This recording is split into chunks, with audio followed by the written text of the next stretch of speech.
नमस्कार साथियों, स्वागत है आपका गोल मंत्रा एकेडमी के परिवार में। आज हम पढ़ाएंगे ये भूगोल का दूसरा लेक्चर। और एक सूचना और देना चाहेंगे, तो अब इस चैनल पे आपकी मैथ की क्लास भी स्टार्ट हो गई है। आज से वो स्टार्ट होगी आपके नियमित रूप से जो है चैप्टर वाइज, और चैप्टर के अंदर टाइप बाय टाइप जो है आपके क्वेश्चन आपको वहाँ पे मिलेंगे। आप बढ़िया से देखिएगा और नोट्स जरूर बनाइएगा। अगर आप नोट्स बनाते हैं तो अच्छी तैयारी होगी। तो मैथ की जो क्लास है वो आज से स्टार्ट हो गई है अभिषेक सर के द्वारा, है ना। तो उसको आप देखिएगा, अच्छे से नोट्स बनाइएगा। उसमें खासियत यह रहेगी, जो भी मैथ के चैप्टर होंगे, जो सवालों का जो एक क्रम है, एक टाइप बाय टाइप होता है, तो उसी सीक्वेंस से जो है मैथ आपको पढ़ाया जाएगा, है ना। तो चलिए हम स्टार्ट करते हैं। भूगोल का ये दूसरा लेक्चर है। आज देखिए, हम पहले वीडियो में पढ़ चुके हैं भूगोल का परिचय, भूगोल होता क्या है उसके बारे में हम लोगों ने पढ़ा है। जैसे भूगोल के बारे में मैंने बताया है कि विश्व का मानचित्र किसने बनाया, एनाक्सिमेंडर ने बनाया। और विश्व के मानचित्र पर भारत को टॉलमी ने दर्शाया है। तो इस प्रकार के जो क्वेश्चन है पहले लेक्चर में देख चुके हैं। ये आपका दूसरा लेक्चर है। इसके बारे में हम लोग सौर मंडल के बेसिक कॉन्सेप्ट के बारे में जानेंगे। और कल इसके बारे में हम क्या सूर्य के बारे में पढ़ेंगे, और इसके बाद जो 8 ग्रह हैं उनके बारे में पढ़ेंगे। तो आज हम यहाँ से देखते हैं कि कॉपरनिकस, है ना, कॉपरनिकस को क्या कहा जाता है, आधुनिक खगोल शास्त्र का जनक कहा जाता है। क्या कहा जाता है, आधुनिक खगोल शास्त्र का जनक कहा जाता है। तो आपको ये याद रखना है कि आधुनिक खगोल शास्त्र का जनक किसे कहा जाता है, ये कॉपरनिकस को कहा जाता है। केपलर ने क्या दिया, ग्रहों की गति का नियम, ग्रहों की गति का नियम जो है केपलर ने दिया है। इसलिए इन्हें क्या है, नवीन खगोल शास्त्र का जनक भी कहा जाता है। किसे, ये केपलर को नवीन खगोल शास्त्र का जनक के साथ साथ इन्होंने क्या किया है, ग्रहों की गति का नियम किसने दिया है, केपलर ने दिया है ना। अब आगे हम देखें जॉर्ज लेमेत्रे। तो ये जॉर्ज लेमेत्रे लिखा हुआ है, तो कहीं कहीं आपको लेमेंटेयर भी मिलेगा, जॉर्ज लेमेंटेयर भी मिलेगा, वही नाम है। तो महाविस्फोट का सिद्धांत, महाविस्फोट का सिद्धांत या फिर ब्रह्मांड की उत्पत्ति का सिद्धांत, ये जो किसने दिया है, जॉर्ज लेमेत्रे ने दिया है। और इसकी जो है विस्तृत व्याख्या किसने किया है, ये रॉबर्ट वेगनर ने किया है ना। तो महाविस्फोट सिद्धांत ये क्या कहते हैं, जॉर्ज लेमेंटेयर या लेमेत्रे ने दिया है। और इसकी जो पुष्टि है ये रॉबर्ट वेगनर ने किया है। किसने किया है, रॉबर्ट वेगनर। तो पुष्टि या प्रमाणित किसके द्वारा किया गया है, रॉबर्ट वेगनर के द्वारा। जबकि किसके द्वारा दिया गया है, जॉर्ज लेमेत्रे के द्वारा दिया गया। आगे हम देखेंगे आइंस्टीन है यहाँ पे, जॉन व्हीलर है आपके, और स्टीफन हॉकिंस है ना। तो इन तीनों ने क्या है, ब्लैक होल के बारे में बताया है ना। तो सबसे पहले ब्लैक होल के बारे में भविष्यवाणी किसने की है, अल्बर्ट आइंस्टीन ने की है ना।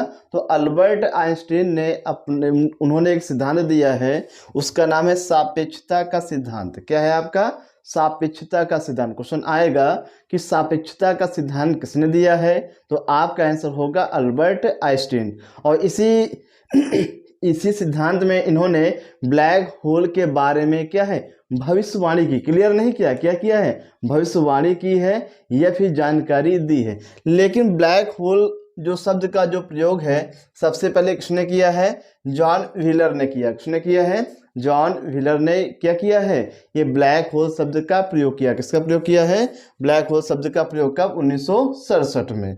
फिर स्टीफन हॉकिंस ने भी क्या है, ब्लैक होल के बारे में अपनी पुस्तक में बताया है। स्टीफन हॉकिंस ने भी अपनी पुस्तक में क्या है, ब्लैक होल के बारे में बताया है। तो ब्लैक होल क्या है तो इसको अभी हम आगे बताएंगे।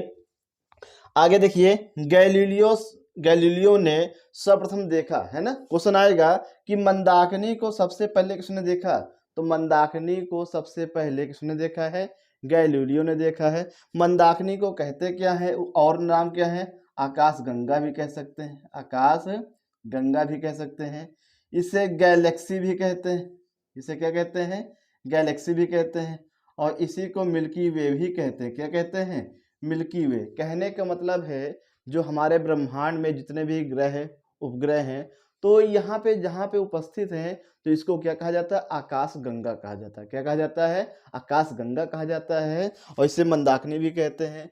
एक बार क्वेश्चन पूछा गया है कि हमारी आकाश गंगा का आकार कैसा है, तो आपको याद रखना है कि हमारी आकाश गंगा का आकार सर्पिलाकार है। कैसा है, सर्पिलाकार है ना। तो हमारी आकाशगंगा या मंदाकिनी का आकार कैसा है? सर्पिला का आकार। जैसे सांप एक गोला मार के बैठा रहता है, उसी प्रकार हमारे आकाशगंगा में जितने भी ग्रह उपग्रह हैं सभी एक दूसरे से क्या है? गोला मार के बैठे हुए हैं, है ना। और इसको देखा किसने सबसे पहले? गैलीलियो ने देखा। किसने देखा है? गैलीलियो ने देखा। क्वेश्चन पूछा जाएगा कि हमारी आकाशगंगा को सबसे पहले किसके द्वारा देखा गया है? तो आपको याद रखना है गैलीलियो के द्वारा देखा गया है ना। किसके द्वारा? गैलीलियो के द्वारा देखा गया। अब हम यहाँ पे देखेंगे तारों का विकास क्या होता है? तारों का विकास, है ना। अब देखिए तारों के विकास में आपको याद रखना है तारों का विकास। तो तारों का विकास कैसे हुआ है इसके बारे में जानकारी होना चाहिए। आपको पता होना चाहिए जैसे तारों का जो निर्माण होता है, क्वेश्चन पूछा जाता है कि तारों का रंग निर्भर करता है, बहुत पूछा जाता है, तारों का रंग निर्भर करता है उनके पृष्ठीय ताप पर। उनके पृष्ठीय ताप पर। जैसे हम कहते हैं सूर्य क्या है? सूर्य एक तारा है। सूर्य क्या है? सूर्य एक तारा है। अब जैसे हम कहेंगे कि तारों का जो निर्माण होता है, जैसे हमारे ब्रह्मांड में क्या होते हैं? बादल होते हैं। क्या होते हैं? बादल होते हैं, धूल होते हैं, कण होते हैं। क्या होते हैं? कण होते हैं ना। बादल होते हैं, धूल होते हैं और कण होते हैं। बादल होते हैं, धूल होते हैं, कण होते हैं। तो होता क्या है कि हमारे ब्रह्मांड में जैसे हम कहेंगे इसके जब एक केंद्र हो जाता है तो केंद्र में गुरुत्वाकर्षण का सब इकट्ठा हो जाते हैं और उसके बाद होता क्या है कि नाभिकीय संलयन स्टार्ट हो जाता है। क्या हो जाता है? नाभिकीय संलयन आरंभ हो जाता है ना। क्वेश्चन ये पूछा जाता है कि सूर्य में जो ऊर्जा है ना, तो सूर्य जो है किस सिद्धांत पे आधारित है? नाभिकीय संलयन पे आधारित है। किस पर आधारित है? नाभिकीय संलयन पे आधारित है सूर्य। उसी प्रकार सूर्य है क्या चीज? एक तारा है। तो यहाँ बता रहे हैं बादल है, धूल है, कण। यहाँ पे नाभिकीय संलयन क्या है? आरंभ हो जाता है। जिससे क्या होता है? हाइड्रोजन जो है, हाइड्रोजन ये जो है हीलियम में परिवर्तित होने लगते हैं। हाइड्रोजन क्या हो जाते हैं? हीलियम में परिवर्तित होने लगते हैं। और इसके बाद होता क्या है? तारों का जन्म होता है। और ऐसे तो फिर क्या उन्हें क्या कहते हैं?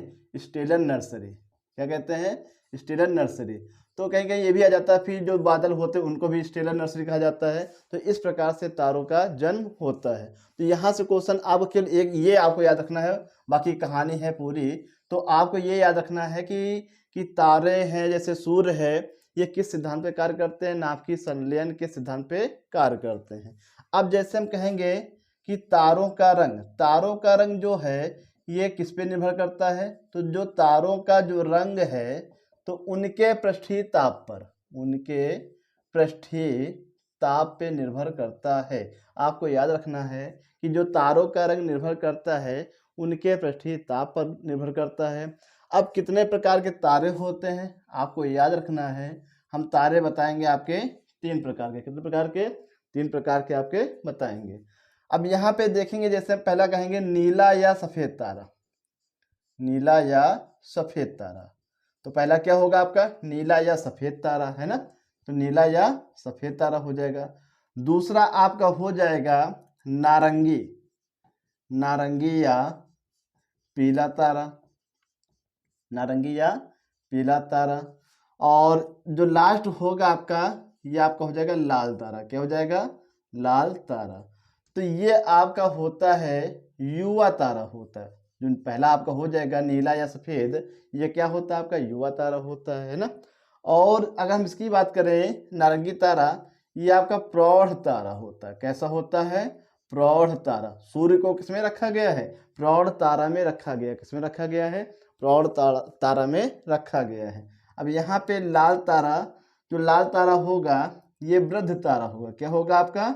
वृद्ध तारा होगा, है ना। क्या होगा आपका? ये वृद्ध तारा आपका हो जाएगा, है ना। अब देखिए ये नीला तारा युवा तारा है, फिर प्रौढ़ तारा है, फिर वृद्ध तारा। अब इसके बाद होता क्या है? फिर से देखिए, इसके बाद होता ये तारा है। अब इन तारों में विस्फोट होगा। इन तारों में क्या होगा? विस्फोट होगा। और उस विस्फोट को कहते हैं सुपरनोवा विस्फोट। क्या कहते हैं? सुपरनोवा विस्फोट। जब वृद्ध हो जाएगा तो कहने का मतलब कोई भी चीज़ है तो उसकी मृत्यु होना है। अब तारों की मृत्यु होगी तो तारा है, जैसे यहाँ वृद्ध तारा हो गया, यहाँ पे वृद्ध तारा हो गया। अब इसके बाद इसमें विस्फोट होगा और उस विस्फोट को क्या कहते हैं? सुपरनोवा विस्फोट कहते हैं। क्या कहते हैं? सुपरनोवा विस्फोट कहते हैं। अब सुपरनोवा विस्फोट के बाद इसके टुकड़े टुकड़े हो जाएंगे। क्या हो जाएंगे? तारों के टुकड़े टुकड़े हो जाएंगे और इन जो टुकड़े हैं ये क्या होंगे? अंतरिक्ष में क्या है? टहलेंगे और उन टुकड़ों को क्या कहते हैं? न्यूट्रॉन तारा कहते हैं। क्या कहते हैं? न्यूट्रॉन तारा कहते हैं ना। क्वेश्चन ये भी आता है कि न्यूट्रॉन तारा किसे कहते हैं। आपको ये याद रखना है कि जब तारा जो है वृद्ध तारा हो जाता है और किसी तारे में सुपरनोवा विस्फोट के बाद न्यूट्रॉन तारे का जन्म होता है और न्यूट्रॉन तारे को ही एक दूसरा नाम है, इसे कहते हैं पल्सर। क्या कहते हैं? पल्सर। आपकी जो बाइक है ना पल्सर, तो पल्सर जो शब्द कहाँ से बना है? न्यूट्रॉन तारा। और इसकी स्पीड क्या होती है? बहुत होती है। फिर से याद रखिएगा, तारे वृद्ध हो गए, वृद्ध होने के बाद मृत्यु होगी और मृत्यु क्या कहलाती है? सुपरनोवा विस्फोट। और जैसे ही ये विस्फोट होगा तो यहाँ पे क्या कहते हैं, इनके जो टुकड़े क्या कहलाएंगे? न्यूट्रॉन तारा। और न्यूट्रॉन तारा को ही पल्सर कहा जाता है। अब यहाँ से एक क्वेश्चन और बनता है, जैसे मैंने अभी स्टार्टिंग में बताया ब्लैक होल, है ना। क्या है? Black hole. ब्लैक होल को हिंदी में कहते हैं कृष्ण वीवर। क्या कहते हैं? कृष्ण वीवर। तो आपको याद रखना है कृष्ण वीवर, इसे कहते हैं ब्लैक होल कहते हैं, है ना। तो आपको ये याद रखना कि कृष्ण वीवर का जन्म कैसे होता है ना। तो कृष्ण वीवर का जो जन्म है कि ऐसे तारों से होता है जिनका आकार सूर्य से लगभग 3 गुना अधिक हो। कहने का मतलब है ऐसे तारे जिनका आकार या द्रव्यमान सूर्य के आकार से लगभग 3 गुना अधिक होता है, ऐसे तारों में सुपरनोवा विस्फोट के बाद क्या होता है? ब्लैक होल या फिर कृष्ण वीवर का निर्माण होता है। और ये इतना खतरनाक होता है कि इसके केंद्र में इतनी ज़्यादा गुरुत्वाकर्षण होता है कि यहाँ कोई भी चीज़ इसके पास से गुजर जाएगी तो क्या इसमें समाहित हो जाएगी। अगर सपोज दैट पृथ्वी अगर इसके पास से क्या है गुजर जाए, ठीक है, तो क्या होगा? पृथ्वी इसी में समाप्त हो जाएगी और पृथ्वी का पता नहीं चलेगा कि हाँ सौरमंडल में क्या है? पृथ्वी थी। तो बहुत ही खतरनाक होता है। तो फिर से याद रखिएगा कि कृष्ण वीवर का निर्माण कैसे होता है। तो एक तारे से ही क्या होता है? कृष्ण वीवर का निर्माण होता है। लेकिन तारा कैसा होना चाहिए? जिसका आकार या द्रव्यमान सूर्य से लगभग 3 गुना अधिक होना चाहिए। उसमें विस्फोट होगा। विस्फोट होने के बाद क्या टुकड़े न्यूट्रॉन तारा बनेंगे और केंद्र में क्या हो जाएगा? ब्लैक होल हो जाएगा। क्या हो जाएगा? ब्लैक होल हो जाएगा, है ना। तो ब्लैक होल ये आपका हो जाएगा, है ना। तो ये आपको याद रखना है। तो यहाँ से 2-3 जो आपके क्वेश्चन बनते हैं कि जो सूर्य है ना, ये किस सिद्धांत पे कार्य करता है? नाभिकीय संलयन पे कार्य करता है और तारों का रंग निर्भर करता है उनके पृष्ठीय ताप पर। और तारे कितने प्रकार के होते हैं? युवा तारा, प्रौढ़ तारा और वृद्ध तारा। और वृद्ध होने के बाद जाहिर सी बात है, चाहे मनुष्य हो कोई भी हो, उसकी मृत्यु होगी। अब तारे की मृत्यु हो जाएगी, कैसे होती है? इसमें विस्फोट होता है। क्या होता है? विस्फोट। और उस विस्फोट को क्या कहते हैं? सुपरनोवा विस्फोट कहते हैं। क्या कहते हैं? सुपरनोवा विस्फोट कहते हैं। और इसके बाद क्या है? जो इनके टुकड़े होते हैं वो क्या कहलाते हैं? न्यूट्रॉन तारा। और न्यूट्रॉन तारे को ही क्या कहते हैं? पल्सर कहते हैं, जो कि बहुत ही तेजी से क्या है? घूमते रहते हैं, है ना। और यहाँ पे जो कृष्ण वीवर है, क्या है आपका? ये कृष्ण वीवर। तो इसमें होता क्या है कि ऐसे तारे जिनका आकार या द्रव्यमान जो है सूर्य के आकार से 3 गुना या उससे अधिक होता है, तो ऐसे तारों में क्या बनता है? विस्फोट के बाद कृष्ण वीवर बनता है। क्या बनता है? कृष्ण वीवर बनता है। आगे हम चर्चा करेंगे नक्षत्र के बारे में, इसको आप नोट कर सकते हैं, है ना, नहीं मिटाने जा रहे हैं हम। तो आगे हम नक्षत्र की बात करेंगे। तो नक्षत्र जो होते हैं इसकी परिभाषा क्या होगी? तारों का ऐसा समूह, तारों का एक ऐसा व्यवस्थित समूह, है ना, उसे क्या कहेंगे? नक्षत्र कहेंगे। क्या कहेंगे? अब यहाँ पे नक्षत्र और तारामंडल एक साथ लिखेंगे तो ये भी सही है और ये भी सही, दोनों एक ही चीज है। लेकिन अंतर क्या है? यहाँ पे एक व्यवस्थित रूप से होता है। क्या होता है? एक इसका एक सीक्वेंस होता है, उस तारों का एक व्यवस्थित जो एक सीक्वेंस होगा, एक क्रम होगा, उसे क्या कहते हैं? नक्षत्र कहते हैं। तो भारत की तरफ से जो आपके जो बताए गए हैं नक्षत्रों की संख्या कितनी है? 27 है। क्वेश्चन आएगा कि भारत के जो ज्योतिषाचार्य है तो उनके द्वारा जो नक्षत्रों की संख्या कितनी बताई गई है? 27। लेकिन कुछ जो भारतीय ज्योतिषाचार्य हैं वो लोग क्या बताते हैं? नक्षत्रों की संख्या कितनी है? 28 है। कितनी है? 28 है। तो इसमें एक बढ़ जाता है, तो इस प्रकार से कितने हो गए? ये 28 हो गए। जो आपका 28वां बढ़ा है, इस नक्षत्र का नाम है अभिजीत नक्षत्र। क्या है? अभिजीत नक्षत्र, है ना।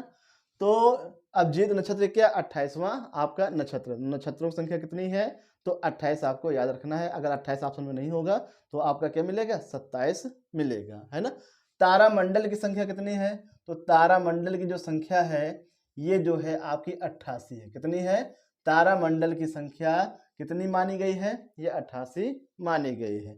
इसके बाद आता है ध्रुव तारा, है ना। ध्रुव तारा क्या है? तो ध्रुव तारा को कहते हैं पोल स्टार। क्या कहते हैं? Pole star. कहने का मतलब ये है, ये हमेशा कहाँ होता है? उत्तरी ध्रुव में होता है। कहाँ होता है? उत्तरी ध्रुव में होता है ना। तो ध्रुव तारा जो हमेशा फिक्स है, कहाँ पे होता है? उत्तरी ध्रुव में होता है। इसलिए इसे क्या कहते हैं? पोल स्टार कहते हैं। क्या कहते हैं? पोल स्टार कहते हैं। और यही क्वेश्चन क्या है? 2022 में टेट के एग्जाम में आया हुआ क्वेश्चन है कि जो आपका ध्रुव तारा है ये किस दिशा में या कहाँ पे पाया जाता है, कहाँ पे होता है? तो ये आपका होता है उत्तरी ध्रुव में। कहाँ पे होता है? उत्तरी ध्रुव में होता है ना। एक मिनट, आगे हम देखेंगे कि धूमकेतु क्या होता है। ये ध्रुव तारा हो गया उत्तरी ध्रुव में। धूमकेतु क्या होता है? तो धूमकेतु में क्या होता है? ये गैसों का पिंड है। ये किसका पिंड है? गैसों का पिंड, है ना। ये गैसों का पिंड है धूमकेतु। तो होता क्या है? ये सौरमंडल में टहला करते हैं। ये लाखों करोड़ों संख्या में होते हैं, इनकी कोई गिनती नहीं है, इनकी कोई गिनती नहीं है। ये होता क्या? गैसों का पिंड है। इसमें क्या गैसें होती हैं, बादल होते हैं, धूलकण होते हैं। तो ये जब धूमकेतु जो है कहाँ जाते हैं? ये आपके जाते हैं सूर्य के पास। किसके पास? सूर्य के नजदीक जाएंगे। कहाँ पे जाएंगे? सूर्य के नजदीक ये जाएंगे आपके। तो सूर्य के नजदीक जाएंगे धूमकेतु। तो धूमकेतु जब सूर्य के पास जाएंगे तो ये गलने लगते हैं। क्या करने लगते हैं? ये आपके गलने लगते हैं। और ये पीछे क्या फुहारा फेंकते हैं। क्या करते हैं? ये फुहारा निकालते हैं। क्या निकालते हैं? ये फुहारा आपके निकालते हैं। और इसी फुहारे को जो है लास्ट में क्या नाम दे दिया जाता है? पुच्छल तारा कहा जाता है। क्या कहा जाता है? पुच्छल तारा। तो पुच्छल तारा कोई एक अलग से तारा नहीं है। इसका जो निर्माण है किससे हुआ है? ये धूमकेतु से है। और धूमकेतु क्या है? ये गैसों का पिंड है। और ये जब सूर्य के नजदीक जाता है तो ये गलने लगता है। और गलने के साथ साथ क्या होता है? यहाँ की गैसें जो फुहारे के रूप में क्या है? निकलेंगे। किस रूप में? फुहारे के रूप में निकलेंगी। और इन फुहारों को क्या कहा जाता है? ये आपका कहा जाता है पुच्छल तारा। क्या कहा जाता है? पुच्छल तारा कहा जाता है ना। तो क्या कहते हैं? पुच्छल तारा इसे कहते हैं। किसे? ये जो इसमें होता है। हम कभी कभी क्वेश्चन में ये भी आ जाता है कि धूमकेतु के भाग कितने होते हैं। तो आपको याद रखना है, जैसे धूमकेतु है ना, तो धूमकेतु के जो 3 भाग बताए गए हैं, एक बताया गया है आपका नाभि बताया गया है, एक कोमा बताया गया है, और एक पूंछ बताया गया। क्या बताया गया है? पूंछ बताया गया। तो इस वाले भाग को क्या है? नाभि कहेंगे। जो मध्य भाग होगा, तो कोमा जो होता है आपका मध्य भाग होता है। क्या होता है? मध्य भाग। और पूंछ तो आप जानते हैं कौन सा होगा। और ये स्थायी भाग, नाभि क्या होता है? स्थायी भाग होता है। तो आपको ये याद रखना है कि धूमकेतु के कितने भाग होते हैं? नाभि, कोमा और पूंछ। क्या है आपका? नाभि, कोमा और पूंछ, है ना। तो ये आपको याद रखना है। और इस पूंछ को क्या कहते हैं? पुच्छल तारा कहते हैं। अब यहाँ पे हेली पुच्छल तारा है। यहाँ से क्वेश्चन आता है कि हेली पुच्छल तारा जो है पृथ्वी से कितने वर्षों बाद दिखाई देता है? तो आपको याद रखना है प्रति 76 वर्ष बाद, है ना। प्रति 76 वर्ष बाद जो है हेली पुच्छल तारा जो है ये पृथ्वी के पास से गुजरता है। और ये पृथ्वी से दिखाई देता है। तो ये आपका हो गया धूमकेतु, पुच्छल तारा और हेली पुच्छल तारा, है ना। अब हम यहाँ पे देखें उल्का, उल्कास्म और उल्का पिंड, है ना। सपोज दैट, इसको मिटा देते हैं। अब देखिए उल्का, उल्कास्म और उल्का पिंड के बारे में जानेंगे। बहुत ही आसान है ये भी कि उल्का क्या होता है। जैसे ये आपकी पृथ्वी है, ये क्या आपकी पृथ्वी है ना। और हमारे ब्रह्मांड में बहुत सारे पिंड घूमते हैं, उन पिंडों को क्या कहते हैं, उल्का कहते हैं। क्या कहते हैं, उल्का पिंड नहीं, क्या कहेंगे, उल्का कहेंगे। और यही जब उल्का, जब हम क्या है, घूमते घूमते घूमते पृथ्वी के वायुमंडल में आ जाते हैं। कहाँ जाते हैं, वायुमंडल में आ जाते हैं। तो उल्का और पृथ्वी के वायुमंडल के बीच में घर्षण बल के कारण, घर्षण बल के कारण क्या होता है, अवरोध उत्पन्न होता है।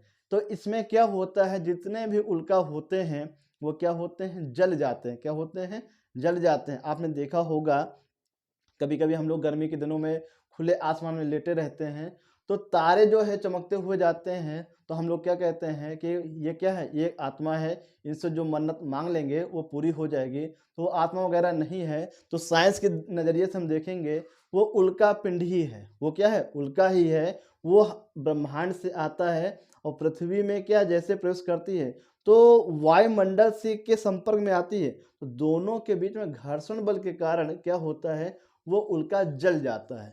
तो ऐसे उल्का जो पृथ्वी के वायुमंडल में प्रवेश कर जाते हैं, लेकिन पृथ्वी के क्षोभ मंडल तक नहीं आ पाते हैं और जलकर वो क्या हो जाते हैं, राख हो जाते हैं। तो ऐसे जो है उल्का को क्या कहेंगे, उल्कास्म कहेंगे। क्या कहेंगे, उल्कास्म कहेंगे। जो जलकर क्या हो जाते हैं, राख हो जाते हैं। जो जलकर क्या हो जाते हैं, राख हो जाते हैं। लेकिन कभी कभी ऐसे भी उल्का होते हैं जो राख नहीं हो पाते हैं और पृथ्वी की धरातल पर पहुंच जाते हैं। ऐसे पिंडों को क्या, ऐसे उल्का को क्या कहते हैं, उल्का पिंड कहते हैं। क्या कहते हैं, उल्का पिंड कहते हैं। तो उल्कास्म और उल्का पिंड में ये क्लियर हो गया है। तो फिर से सुन लीजिए कि हमारे अंतरिक्ष में जो उल्का टहला करते हैं, घूमा करते हैं, वही उल्का अगर पृथ्वी में प्रवेश कर जाते हैं तो पृथ्वी के में क्या है, आपका वायुमंडल इतना ज़्यादा है, गैसों का दाब इतना ज़्यादा है कि उल्का पिंड और गैसों के बीच घर्षण बल उत्पन्न होता है। और घर्षण बल के कारण क्या होते हैं, ये उल्का जल जाते हैं। और जो जले हुए उल्का होते हैं उन्हें क्या कहते हैं, उल्कास्म कहते हैं। जिससे हम लोग गाँव में क्या कहते हैं, टूटता हुआ तारा। क्या कहेंगे, टूटता हुआ तारा। इसी को कहते हैं, किसे कहते हैं, उल्कास्म को ही क्या कहते हैं, टूटता हुआ तारा कहते हैं। और कभी कभी क्या है, उल्कापिंड इतनी स्पीड से आते हैं कि वो पृथ्वी की सतह तक पहुंच जाते हैं और ऐसे पिंडों को क्या कहते हैं, उल्का पिंड कहते हैं। क्या कहते हैं, उल्का पिंड कहते हैं ना। और देखिए साइरस क्या है आपका, साइरस जो है सबसे चमकीला तारा है। क्या है आपका, साइरस जो है ये सबसे चमकीला तारा है। आपको याद रखना है कि हमारे अंतरिक्ष में सौरमंडल में सबसे चमकीला तारा कौन है, साइरस। सबसे चमकीला तारा, है ना। तो सबसे चमकीला जो तारा कौन सा है, ये आपका साइरस है। और इसी तारे को डॉग स्टार भी कहते हैं। क्या कहते हैं, डॉग स्टार भी कहते हैं, है ना। तो इस प्रकार से ये आपका टॉपिक समाप्त होता है ना। इस प्रकार से ये टॉपिक क्या है, समाप्त होता है। तो इस प्रकार से ये आपका लेक्चर ये आपका समाप्त होता है ना। तो इसको क्या है, बड़े ही अच्छे से क्या सहज भाव से देखिएगा और इसके नोट्स बनाइएगा। आपको ज्योग्राफी बहुत अच्छी लगेगी। हाँ, थोड़ा जो लोग पहली बार पढ़ रहे होंगे उनको थोड़ा दिक्कत होगी, लेकिन एक दो बार पढ़ेंगे तो अच्छे से समझ में आएगा। अगर आप जो है इसको क्या लगातार पढ़ेंगे, एक दो बार देखेंगे, तब आपको ये समझ में आएगा, है ना। तो चलते चलते रोजाना की तरह आज का जो क्वेश्चन है आपको ये बताना है, संयुक्त राष्ट्र सुरक्षा परिषद में सदस्य देशों की संख्या कितनी है। और दूसरा क्वेश्चन है, नाटो का मुख्यालय कहाँ है ना। नाटो का मुख्यालय कहाँ है और संयुक्त राष्ट्र सुरक्षा परिषद में सदस्य देशों की संख्या कितनी है। टॉपिक आपको कैसा लगा है कमेंट सेक्शन में लिख के बताएंगे। धन्यवाद, जय हिंद।